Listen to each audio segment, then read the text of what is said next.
Los mercados en Primera Página Televisión, el espacio donde revisamos el comportamiento de la Bolsa de Nueva York y los mercados de la integración NUAM. Comenzamos entonces esta emisión anunciándoles que ya cerraron operaciones las bolsas internacionales y vamos a revisar cómo le fue a Wall Street, que el Standard & Poor's 500 y el Nasdaq operaban con fuertes pérdidas este martes, presionados por una nueva ola de ventas en el sector tecnológico, especialmente en las acciones vinculadas a memorias y semiconductores. Es así entonces como el Standard & Poor's 500 estaba retrocediendo 1,44% hasta ubicarse en 7.365 puntos. Por su parte, pues el Nasdaq también estaba cayendo 2,22%, una caída superior a los 500 puntos, específicamente para situarse en 25.587 unidades. El Dow Jones estaba operando el Dow Jones operaba cerca del punto de equilibrio, apoyado por ganancias en acciones defensivas e industriales. Es así entonces como finalmente cerró la sesión con una baja del 0,09% en 51.666. La corrección se extendió desde Asia, donde las acciones de memorias sufrieron fuertes pérdidas. En Estados Unidos, Microtechnology se desplomaba 11%. SanDisk caía 12%, Seagate Technology perdía más del 6%, mientras que AMD, Qualcomm e Intel registraban descensos de entre el 4% y el 8%. El ETF de semiconductores SMH retrocedía 6% y en contraste, algunas compañías fuera del segmento de chips mostraban resiliencia. Microsoft, Amazon, Walmart y Procter & Gamble y Johnson operaban al alza. IBM destacaba con un avance del 5% tras una mejora de recomendación por parte de JP Morgan. Los analistas atribuyen la caída a una toma de utilidades en las empresas más beneficiadas por el auge de la inteligencia artificial. Aunque el mercado reconoce el potencial de crecimiento del sector, advierte que el posicionamiento de los inversionistas se había vuelto demasiado concentrado, lo que ha generado una corrección más agresiva. Tras revisar esta información, veamos cómo cerraron los mercados de la integración NUA.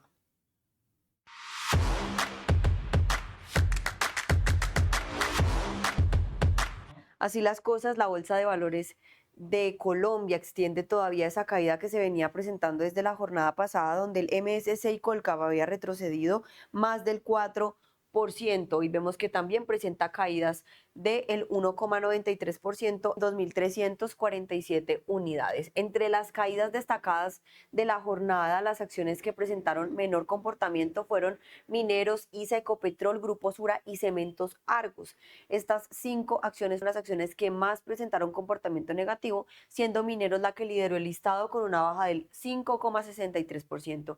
ISA retrocedió 5,07%, Ecopetrol bajó 4,84% y Grupo Sura descendió 3,99% en la sesión de hoy. Por otro lado, en contraste, acciones como por ejemplo ETB, Cementos Argos de la acción preferencial, Grupo Argos y Promigas fueron las 4 acciones en mostrar mayor comportamiento positivo en la sesión, siendo ETB la que más aumentó 14,55%. En otras noticias, Banco de Bogotá iniciaría este 24 de la oferta pública de su primer lote de su segunda emisión de bonos ordinarios por 200.000 millones de pesos, monto que podrá ampliarse hasta 250.000 millones de pesos mediante el mecanismo de sobreadjudicación. La operación hace parte del programa de emisión y colocación con cupo global de 5 billones y corresponde a la cuarta emisión dentro de ese esquema. Los bonos se ofrecerán en 2 subseries a tasa fija con plazos de 24 y 36 meses. Los recursos captados serán destinados en su totalidad a capital de trabajo para el desarrollo de las actividades del banco, aunque hasta un 10% podrá utilizarse para el pago de pasivos con compañías vinculadas o socios, de acuerdo con la normativa de la Superintendencia Financiera. La entidad se reserva la posibilidad de activar la sobreadjudicación de hasta 50.000 millones adicionales si la demanda supera el monto inicial ofrecido. De otro lado, la titularizadora colombiana presentó el prospecto de la emisión TIB 16 por 150.000 millones de pesos, monto que podrá ampliarse hasta 200.000 millones de pesos mediante el ejercicio del derecho de adjudicación adicional. Los activos subyacentes de la titularización corresponden a créditos de vehículos y sus derechos asociados, incluyendo pago de capital e intereses prepagos, recuperándose de cartera en mora, recaudos por venta de bienes recibidos en pago, indemnizaciones de seguro y rendimiento de inversiones temporales. La emisión autorizada por la Superintendencia Financiera busca fortalecer el mercado de titularizaciones y respaldadas por activos de crédito automotor en Colombia.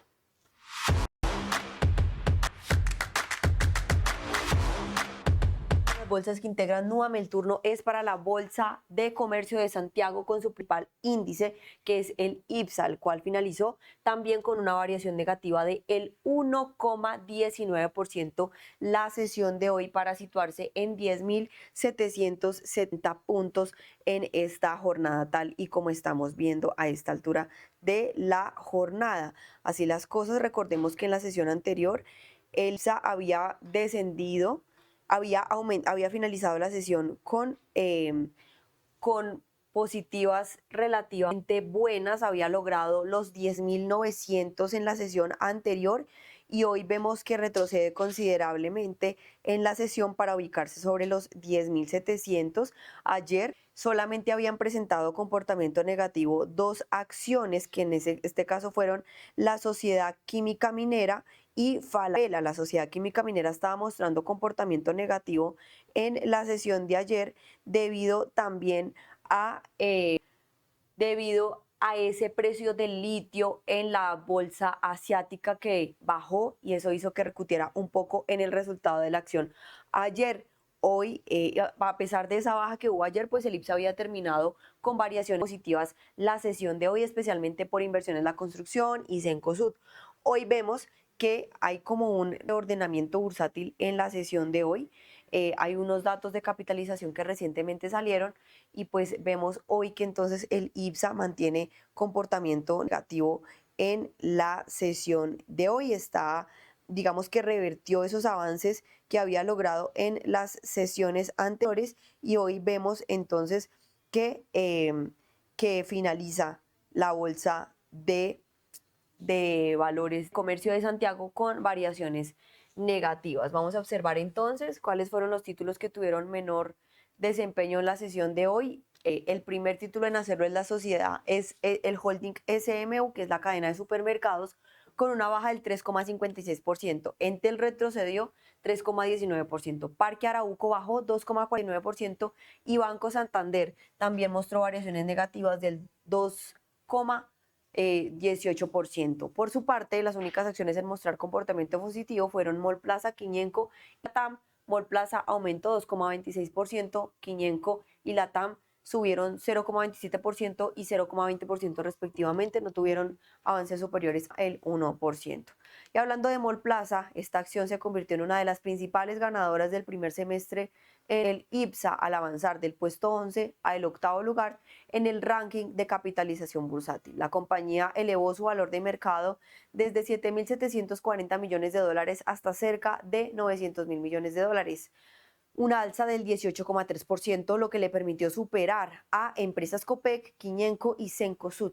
Parque Arauco también ganó posiciones al pasar del lugar 17 al 15 tras aumentar su valorización desde 3.000 millones de dólares a 4.270 millones de dólares. En contraste, Cencosud registró uno de los mayores retrocesos del periodo al caer del noveno al 11º lugar del IPSA, luego de que su capitalización bursátil disminuyera desde 9.000 millones de dólares hasta 6.680 millones de dólares, una pérdida superior a 2.300 millones de dólares.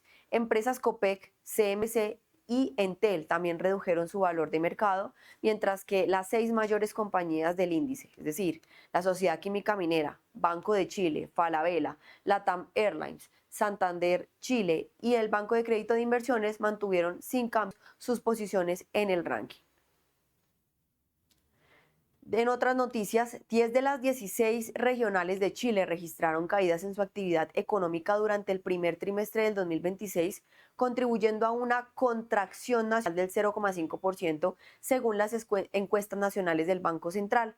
Las mayores bajas se observaron en O'Higgins en 6,6%, Antofagastá en 5,3%, Biobío 5,22%, afectadas por una menor producción minera, pesquera y agropecuaria. En contraste, Atacama lideró el crecimiento regional con una expansión del 10,5% impulsada por la extracción de oro y plata, mientras que Tarapacá creció 5,5% apoyada en la minería del cobre. Pese a la debilidad de la actividad, el consumo de los hogares aumentó 2,5% a nivel nacional y creció en 10 regiones, con la región metropolitana destacando por un alza del 3,6%, impulsado pues por servicios, turismo y comercio. Las exportaciones de bienes, en tanto, cayeron 4,6% en el país debido a menores envíos desde regiones mineras, pesqueras y frutícolas, aunque Los Lagos sobresalió con un crecimiento del 13,8% en sus exportaciones, gracias al mayor despacho de productos elaborados de salmón.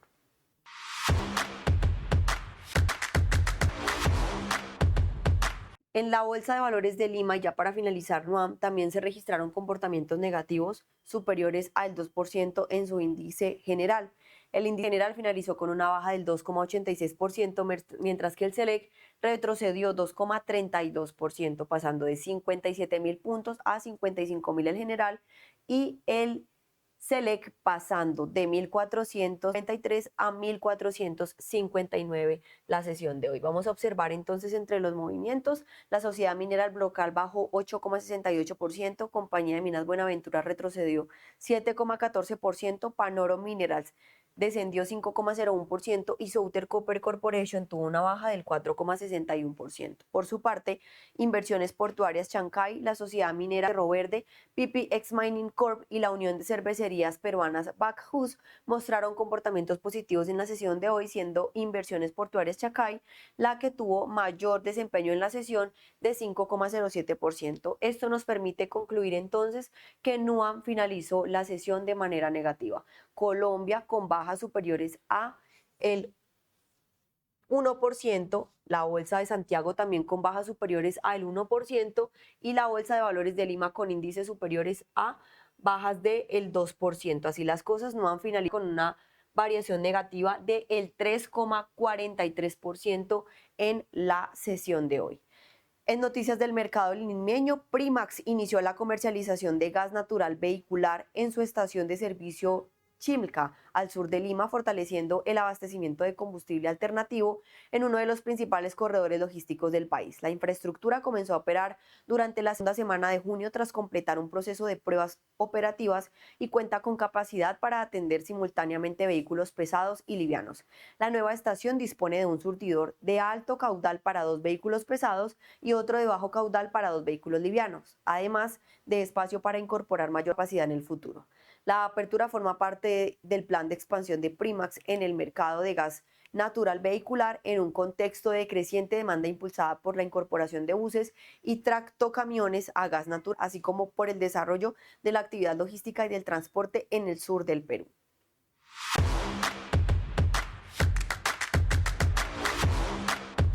Luego de revisar el desempeño de las bolsas de la región, ahora ponemos la mirada en Venezuela. Así las cosas, el IBC en Caracas, es decir, el índice bursátil de Caracas, finalizó con una variación positiva del 3,72% en 5.727 puntos. Por su parte, los otros índices que la componen, es decir, el financiero y el industrial, finalizaron la sesión en mixto. El índice financiero tuvo un aumento del 4,85%, mientras que el industrial bajó 0,76% en la sesión de hoy.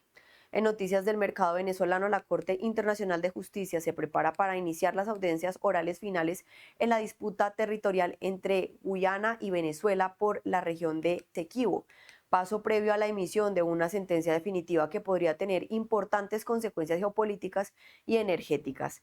El caso busca definir la validez del laudo arbitral de 1899, que estableció la frontera entre ambos países. Guyana define la plena vigencia del fallo, mientras que Venezuela lo desconoce y reclama soberanía sobre un territorio que presenta más de 2/3 de la superficie guyanesa.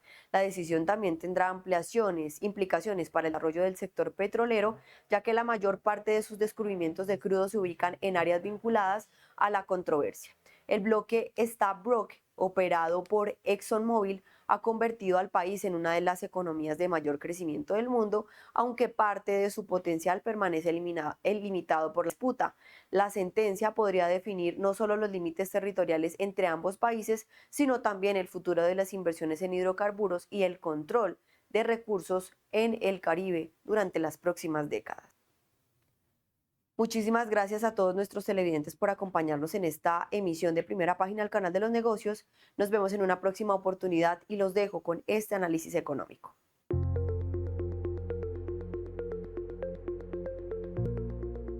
Buenas tardes a todos. Les damos la bienvenida a una nueva versión de nuestra edición semanal, donde vamos a revisar los principales movimientos de mercado, datos económicos y las noticias publicadas la semana pasada. Con respecto a los principales índices financieros, durante la semana, la renta variable global avanzó 1.25%, mostrando que el apetito por riesgo se mantuvo, aunque de forma más selectiva. El avance no mostró homogeneidad a través de las distintas clases de activos, sino más bien concentrado en regiones y sectores con drivers claros: Asia, tecnología y exportadores. En contraste, la renta fija global cayó 0.28%, lo que muestra que el mercado todavía no está comprando duración de manera agresiva, luego de la reunión de política monetaria por parte de la Fed, que gatilló un alza relevante en las tasas soberanas. A nivel local, el desempeño fue más defensivo. El IPSA cayó 0.32%, mientras que la renta fija chilena subió 0.28%, mostrando un mejor comportamiento relativo frente a la renta fija internacional. El peso chileno se depreció 0.86% frente al dólar, en línea con un DXY que globalmente subió 1.1%. La lectura para Chile es que, aunque el cobre no tuvo una caída tan fuerte, el fortalecimiento del dólar y el menor apetito por la TAM pesaron sobre los índices locales. En renta variable global, el desempeño fue positivo, pero con una dispersión importante entre regiones. Las acciones globales subieron 1.25%, con mercados desarrollados avanzando 0.84% y mercados emergentes mostraron mejor desempeño, con un alza de 4.15%. Esto es relevante porque demuestra que esta vez el liderazgo no vino por parte del S&P 500, sino de regiones más ligadas a Asia, exportaciones y tecnología. Dentro de desarrollados, Estados Unidos avanzó 0.96%, manteniendo un tono positivo, aunque más moderado, y el mercado sigue apoyado por tecnología y por la expectativa de que las utilidades puedan sostenerse. Pero al mismo tiempo, las variaciones en niveles más exigentes limitan la magnitud del avance. Europa aumentó 0.20%, mostrando un desempeño más lateral, mientras que Reino Unido cayó 2.5%, afectado por la combinación de una libra más débil, menor momentum macro y una composición sectorial que no logró capturar el mejor tono global de la semana. Mientras que Japón fue el gran ganador dentro de desarrollados, con un avance de 4.65%. La lectura más relevante es que Japón sigue beneficiándose de una mezcla favorable entre moneda débil, mejor lectura para los exportadores y exposición a sectores industriales y tecnológicos. Cuando el yen se debilita, las compañías exportadoras japonesas tienden a recibir un impulso en expectativas de utilidad, especialmente si la demanda global por tecnología y bienes de capital se mantiene firme. Además, el mercado sigue leyendo al Banco de Japón como gradual, lo que reduce el riesgo de un ajuste abrupto en condiciones financieras. En emergentes, Asia emergente subió 4.98%, principal soporte del bloque. Aquí el driver parece más estructural: semiconductores, hardware, cadenas de suministro de inteligencia artificial y una lectura menos negativa sobre China. Por otro lado, Latinoamérica cayó 1.29%, quedando rezagada frente al resto de emergentes. Esto se explica por un dólar más fuerte, la caída del cobre y una menor disposición global a tomar riesgo regional. Pasando al mercado de la renta fija, La renta fija global tuvo una semana más débil. Esta cayó 0.28% y el investment grade global retrocedió cerca de 0.23%, mostrando que la duración siguió siendo un punto de vulnerabilidad. Aunque las acciones subieron, los bonos no acompañaron con la misma fuerza, lo que sugiere que el mercado todavía exige cautela frente a inflación, política monetaria y tasas largas. El high yield global, en cambio, subió 0.02%. Esto es importante porque muestra que el castigo no estuvo concentrado en riesgo de crédito, sino más bien en sensibilidad a las tasas. Cuando el high yield resiste mejor que el investment grade, normalmente el mensaje es que el mercado no está anticipando un deterioro fuerte en balances corporativos, pero sí hay un impacto en las tasas base que juegan en contra. En simple, el crédito todavía tiene soporte por carry, pero los bonos de mayor calidad y duración siguen expuestos a un escenario de tasa más volátil. Respecto a emergente, el desempeño fue más positivo. La deuda soberana emergente en dólares aumentó 0.32%, mientras que la deuda soberana investment grade aumentó 0.26% y el high yield de esta categoría aumentó 0.41%, mientras que la TAM en dólares rentó 0.38%. Esto confirma que, dentro de renta fija, el mercado siguió buscando segmentos con mayor retorno corriente. La deuda emergente todavía ofrece un carry atractivo y en una semana donde no hubo un shock fuerte en los spreads, ese carry ayudó a compensar la volatilidad de tasa. En monedas, el dólar fue uno de los principales protagonistas. El dólar global aumentó 1.1%, presionando a la mayoría de monedas desarrolladas y emergentes. El euro cayó 0.84%, la libra 1.3%, el franco suizo se deterioró 1.24%, el yen 0.66% y el dólar canadiense retrocedió 1.17%. La amplitud del movimiento muestra que no fue solo una historia regional, sino una compra más generalizada de dólar. La explicación es que el dólar volvió a capturar dos fuerzas al mismo tiempo. Por un lado, tasas estadounidenses todavía elevadas que siguen haciendo atractivo mantener exposición a dólares, y por otro, un componente defensivo en una semana donde el mercado siguió monitoreando riesgo geopolítico, inflación y señales de bancos centrales. Esto afecta especialmente a monedas con mayor sensibilidad cíclica, como el dólar australiano, el neozelandés y varias monedas emergentes. Pasando a este último bloque, vemos que cayó 0.58 con respecto al dólar. El real brasileño retrocedió un 1.79, el peso mexicano 0.68 y el peso chileno 0.86. En nuestro país, el movimiento respondió a una combinación de dólar más fuerte a nivel global, junto con un cobre a la baja y un desempeño débil de la renta variable local. La opción dentro de emergente fue la rupia india, que se apreció 0.83%, mostrando que no todo el bloque emergente se movió en la misma dirección. Con respecto al mercado de los commodities, vemos que el índice amplio cayó 1.87%, pero el movimiento más relevante estuvo en el petróleo. El WTI retrocedió 9.65%, una caída muy significativa asociada a una compresión de la en el riesgo geopolítico. El mercado pasó a descontar un escenario de mayor disrupción energética a uno donde la reapertura gradual del estrecho de Hormuz y los avances diplomáticos reducían el riesgo externo de oferta. Esta caída del petróleo es positiva para la inflación esperada, pero también refleja que el precio venía incorporando una prima importante por incertidumbre. Respecto a metales preciosos, que el oro cayó 1.51% y la plata retrocedió 4.58%, presionados por el fortalecimiento del dólar. Cuando el dólar sube y además las tasas reales se mantienen altas, los metales preciosos tienden a perder el atractivo relativo. La plata además tiene mayor componente industrial, por lo que se suele amplificar por los movimientos negativos cuando baja el apetito por commodity. Respecto a metales industriales, vemos que el cobre cayó un 0.75% y el hierro ya retrocedió un 5.91%.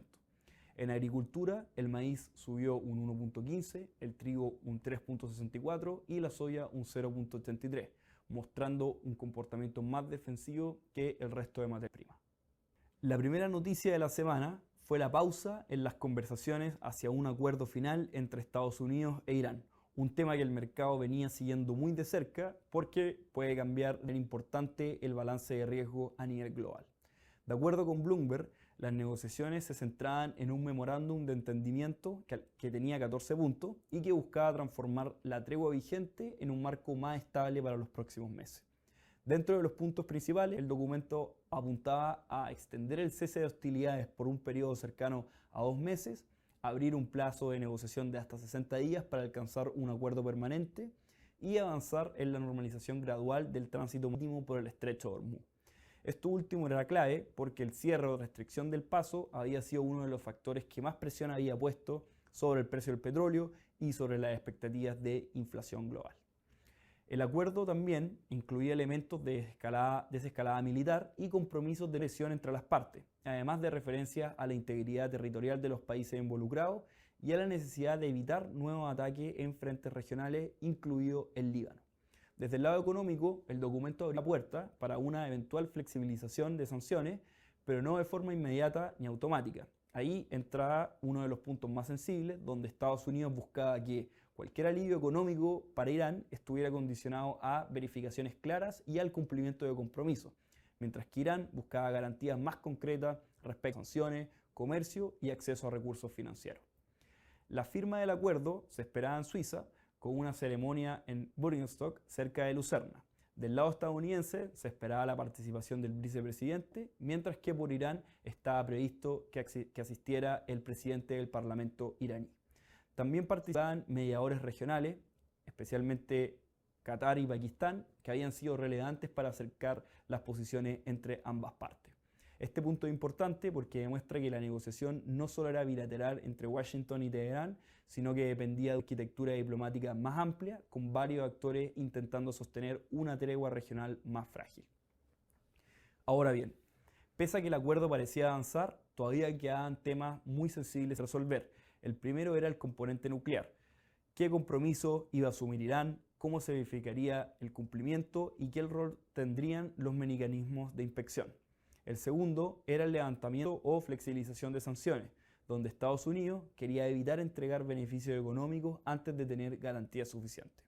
Y por último, la reapertura de Hormuz, que no bastaba con declarar el paso abierto, sino que también había que resolver temas de seguridad marítima, seguros, presencia militar, costos de navegación y la confianza de las compañías navieras. Y el cuarto era la extensión regional del conflicto, especialmente entre el frente de Israel y el Líbano, que seguía siendo una fuente de riesgo para cualquier acuerdo. Justamente ahí aparece la pausa, lo que frenó el avance no fue necesariamente un rechazo al acuerdo por parte de Estados Unidos o Irán, sino más bien un deterioro en el frente regional, donde los ataques entre el Líbano e Israel volvieron a elevar la tensión y pusieron en duda la capacidad de sostener una desescalada más amplia. Pasando ahora al impacto en el petróleo, la lectura del mercado fue algo más constructiva. Acá pueden ver en la slide que muestra el cruce de buques por el estrecho de Hormuz comenzó a reactivarse. El último dato que tenemos ahí es 15, frente a semanas que se movían entre 0 y 2. Y en el gráfico de la derecha también vemos que aumenta el volumen de petróleo que está en agua, es decir, que lo están transportando. Ambos puntos son muy importantes porque más allá de la discusión diplomática, el mercado energético reacciona a los flujos físicos, es decir, cuántos bancos están cruzando, cuánto petróleo está efectivamente siendo transportado y qué tan rápido puede normalizarse la logística. El estrecho de Hormuz, como ya lo hemos comentado anteriormente, uno de los puntos más sensibles del comercio energético global, el cuello de botella petrolero del mundo, ya que por ahí transita una parte relevante del petróleo y del gas natural licuado que sale por el Golfo. Y durante la semana el hecho de que más buques comenzaran a atravesar el estrecho ayudó a reducir la percepción de una disrupción extrema. Esto se reflejó directamente en el precio del petróleo, que cayó 9.75% en la semana, una baja bastante fuerte, y no respondiendo a la menor demanda, sino a una descompresión en la prima geopolítica. Es decir, el mercado dejó de valorar un escenario donde el suministro energético podía quedar severamente interrumpido y empezó a ponderar más donde uno ve que los flujos se reanudan gradualmente. Ahora bien, también como señalan diferentes casas, la normalización no es instantánea, aunque aumente el tránsito, las navieras y las aseguradoras siguen operando con cautela, los armadores necesitan confirmar el paso de seguro, que no habrá nuevos ataques y que existen seguros disponibles a costos razonables y que las reglas de navegación son claras. Además, si hubo infraestructura dañada o restricciones operativas durante el conflicto, la recuperación de los flujos puede tomar semanas o incluso meses. Con respecto a la segunda noticia, vemos a Kevin Warsh en su primera reunión como presidente de la Fed, una mantención de tasas y ajustes potenciales en el framework. Aquí vemos que la decisión por parte de la Fed fue mantener la tasa dentro del rango objetivo del Fed Fund, que es entre 3.5 y 3.75%, en línea con lo que esperaba el mercado. Por lo tanto, la novedad no estuvo en el nivel, sino en el formato, el tono y la agenda institucional que abrió Warsh desde su primera reunión.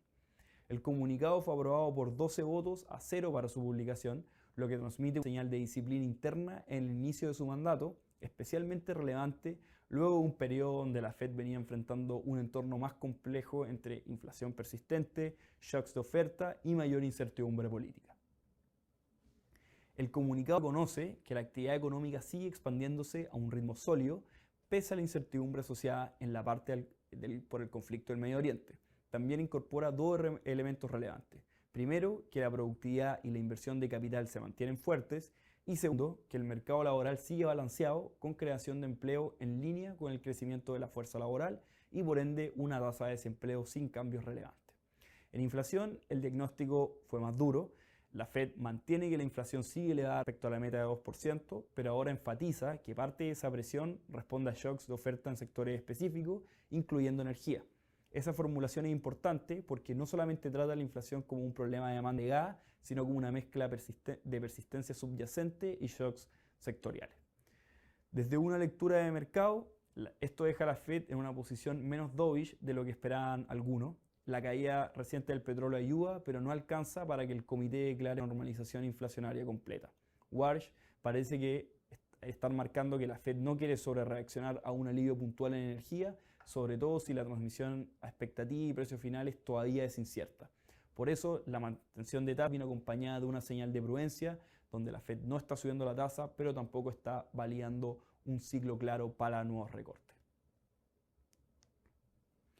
Donde sí hubo un cambio más profundo es en la comunicación. Si comparamos el comunicado de junio con el de abril, se ve una Fed bastante más concisa y técnica. El comunicado anterior tenía un tono más tradicional, donde se describían riesgos para ambos lados del mandato, hablaba de monitorear la data que venía a continuación, condiciones financieras, expectativas de inflación y riesgos internacionales, y también veíamos una estructura más extensa de reacción condicional. El nuevo comunicado, en cambio, reduce bastante ese lenguaje y se concentra en pocos mensajes. Se mantiene la tasa, se reafirma el régimen de amplias reservas, la economía sigue sólida, el mercado laboral no es el problema principal y la inflación sigue elevada. Otro elemento clave fue el anuncio de 5 equipos especiales para revisar temas centrales de la conducción de política monetaria: las comunicaciones de la Fed, la política de balance, el uso y dependencia de datos existentes, la productividad y empleo en una área de transformación tecnológica y el marco de la inflación. Según la propia presentación de Warsh, estos grupos buscan una revisión amplia, incorporando personas dentro y fuera de la profesión económica. La relevancia de estos equipos es alta. En comunicaciones, la Fed probablemente quiere revisar cuánto guidance entregar, cómo usar el dot plot y cómo reducir el ruido entre el comunicado, las proyecciones y la conferencia. En balance, el tema es el régimen de amplias reservas, la liquidez del sistema y del marco QT. Esto importa porque el balance de la Fed ya no es solo una variable técnica, afecta el Treasury Liquidity, los money markets y las condiciones financieras. En datos, el punto es la precisión de la política monetaria en un entorno donde las revisiones estadísticas, los cambios de empleo y la medición de inflación pueden cambiar la lectura macro con un rezago. Pasando ahora respecto a las proyecciones económicas, estas entregaron una señal menos cómoda para lo que tenía viendo el mercado. En crecimiento, la Fed recortó el PIB real de 2026 desde 2.4 en marzo a 2.2, mantuvo en 2027 en 2.3 y subió levemente el crecimiento para 2028 de 2.1 a 2.2. Obviamente no hubo un escenario recesivo, pero sí muestra una economía que pierde algo de impulso en el corto plazo. La tasa de desempleo para 2026 bajó de 4.4 a 4.3, mientras que 2027 y 2028 se mantuvieron en 4.3 y 4.2 respectivamente. Es decir, la Fed no ve un deterioro laboral relevante, lo que reduce la urgencia de recortar. El cambio más importante estuvo en inflación, donde la proyección de PCE para 2026 subió de 2.7 a 3.6 y la del Core PCE desde 2.7 a 3.3%. Este ajuste es fuerte y explica por qué la Fed mantiene un tono prudente. Para 2027 el PCE sube de 2.2 a 2.3 y el Core PCE sube de 2.2 a 2.5, lo que sugiere que el comité no ve la convergencia a 2% como inmediata. Recién hacia el 2028 las proyecciones vuelven a estar más cerca de la tasa. En tasa, el cambio también fue relevante. La mediana de la Fed Funds para 2026 subió de 3.4 a 3.8, para 2027 de 3.1 a 3.6 y para 2028 de 3.1 a 3.4. La tasa a largo plazo se mantuvo en 3.1.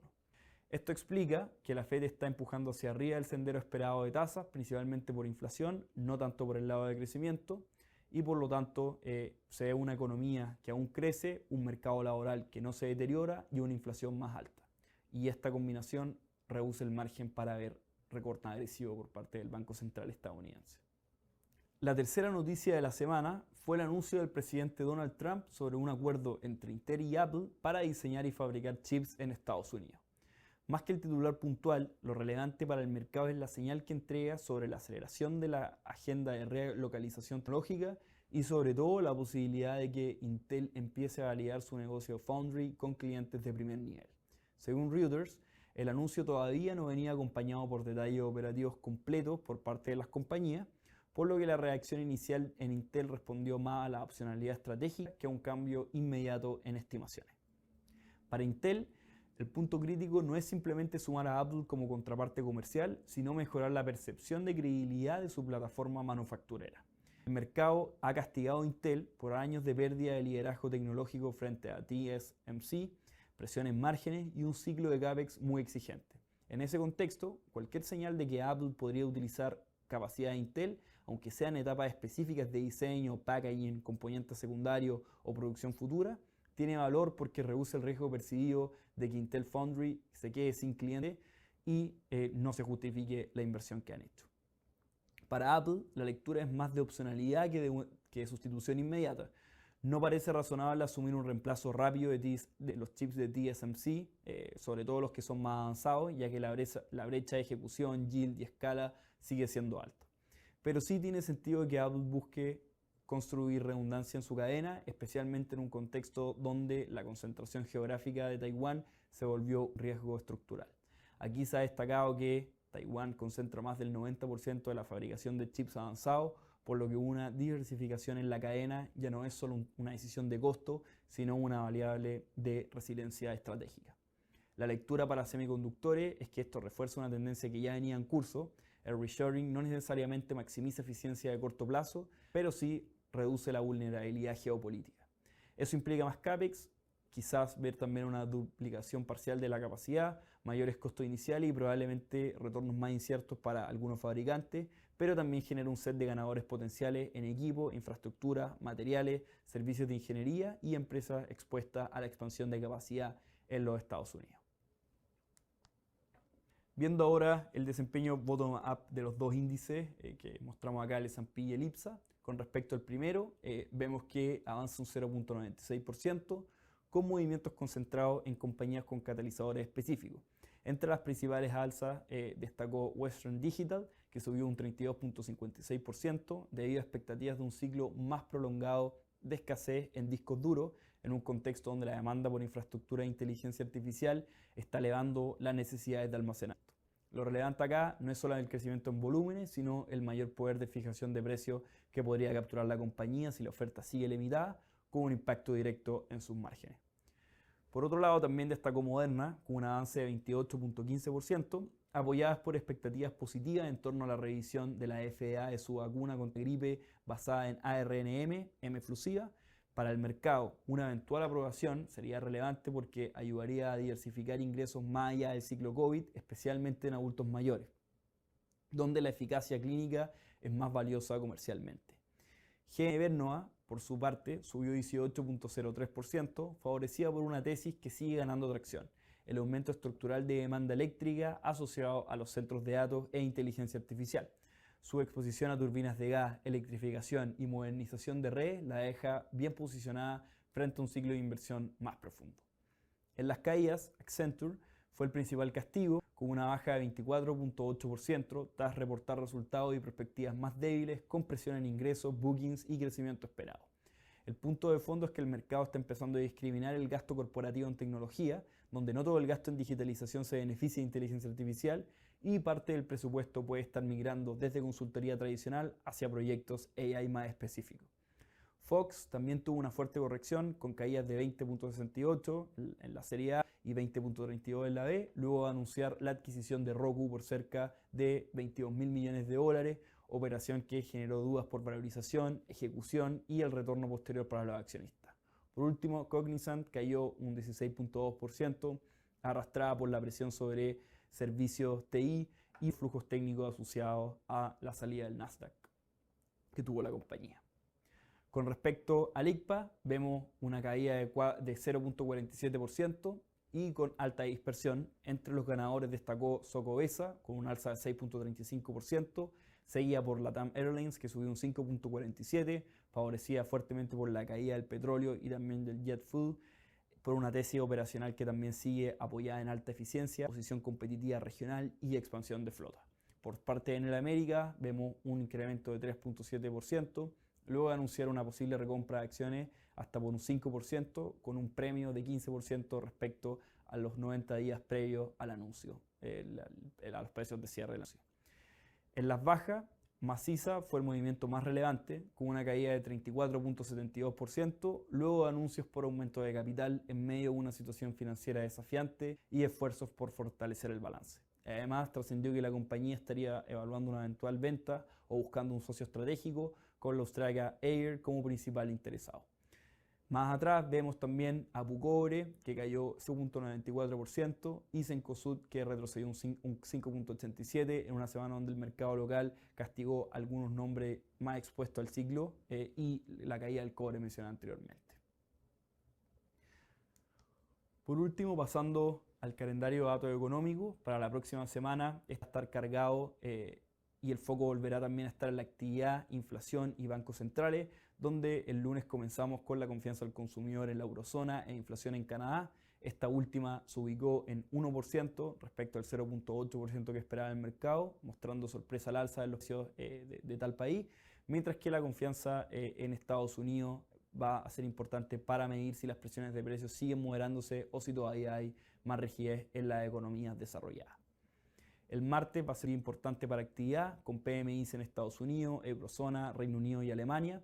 En Estados Unidos el PMI manufacturero se espera en 54.6 y el de servicios en 51.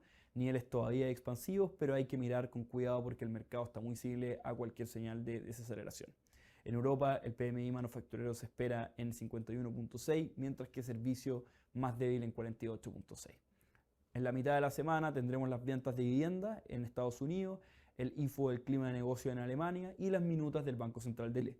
Para Chile las minutas pueden ser relevantes para entender cuánto peso está poniendo el Banco Central en la sorpresa inflacionaria reciente y en los movimientos que hemos observado en el tipo de cambio.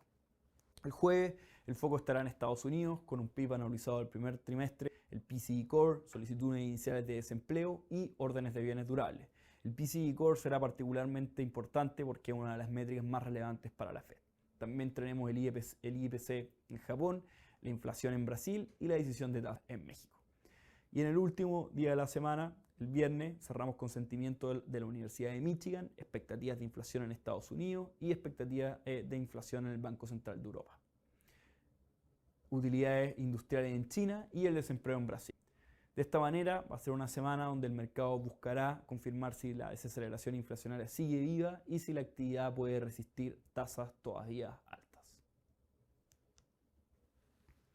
Muchas gracias a todos por su atención. Nos vemos el próximo lunes en una nueva sesión de nuestra edición semanal. Recuerden que ante cualquier duda o requerimiento, nuestros canales de atención están siempre abiertos para ayudarlos. Que tengan una muy buena semana.